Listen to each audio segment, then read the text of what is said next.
মার্কিন যুক্তরাষ্ট্র এবং ইসরায়েলকে সাথে নিয়ে তারা পরশু রাতে তারা ইরানের উপরে তারা ভয়াবহ একটা যৌথ সামরিক অভিযান শুরু করেছে এবং ইতিমধ্যে এই অভিযানে কয়েকশত স্কুল শিক্ষার্থী সহ সাধারণ মানুষ তারা নিহত হয়েছে। ইরানের সর্বোচ্চ ধর্মীয় নেতা আয়াতুল্লাহ খামেনি তিনি নিজেও প্রাণ হারিয়েছেন, তিনি শাহাদাত বরণ করেছেন এবং আরো গুরুত্বপূর্ণ তার পরিবারের সদস্যবৃন্দ সরকারি যেটা আমি দেখলাম যে প্রতিরক্ষা মন্ত্রী সহ বেশ কিছু গুরুত্বপূর্ণ মন্ত্রী নিহত হয়েছে।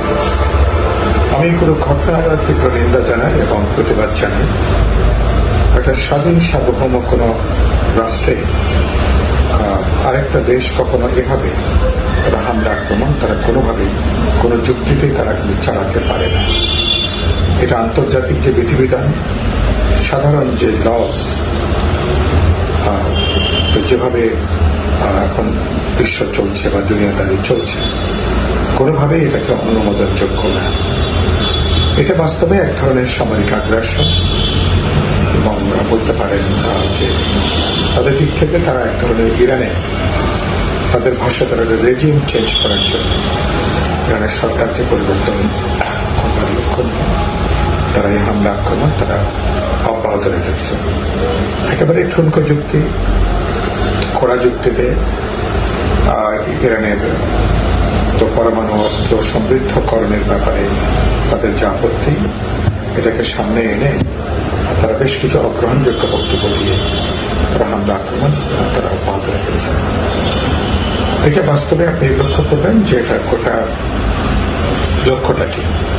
লক্ষ্য হচ্ছে যে ইরানে এই হামলা আক্রমণের মধ্য দিয়ে তারা যদি সরকার পরিবর্তন করতে পারে তাহলে তারা একটা অনুগত সরকার, যারা মার্কিন যুক্তরাষ্ট্র সহ পশ্চিমা পুঁজিবাদী বিশ্বের প্রতি যারা অনুগত থাকবে, এরকম একটা সরকার ইরানে কায়েম করে।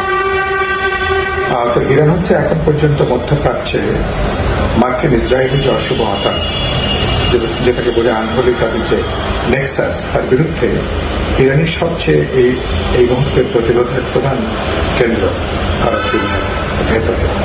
তো ইরানকে যদি ডিজার্ম করা যায়, সরকার পরিবর্তন করা যায়, তাহলে গোটা মধ্যপ্রাচ্যে আরব দুনিয়াতে মার্কিন এবং ইসরায়েলের তাদের যে রাজনৈতিক নেতৃত্ব, সামরিক নেতৃত্ব, অর্থনৈতিক নিয়ন্ত্রণ, এটাকে নিরঙ্কুশভাবে তারা এটাকে প্রতিষ্ঠা করতে পারে। লক্ষ্যটা হচ্ছে এই ক্ষেত্রে কোন সভ্য দেশ, কোন আধুনিক গণতান্ত্রিক দেশ কোনোভাবে এটাকে অনুমোদন করতে পারে না। তো আমরা মনে করি অবিলম্বে এই যুদ্ধ, এই হামলা আক্রমণ এটাকে বন্ধ করা দরকার এবং একই সাথে যেটা মনে করি যে জাতিসংঘের এ ব্যাপারে কার্যকরী উদ্যোগ নেওয়া দরকার। সারা যে বাংলাদেশ সরকারও তারাও এই ব্যাপারে তাদের দিক থেকে যে উদ্বেগ নিন্দা তারা জানাবেন এবং তারাও এই আগ্রাসী যুদ্ধ বন্ধের ব্যাপারে বাংলাদেশের জনগণের পক্ষ থেকে তারাও প্রয়োজনীয় উদ্যোগ তারা গ্রহণ করবেন। ধন্যবাদ।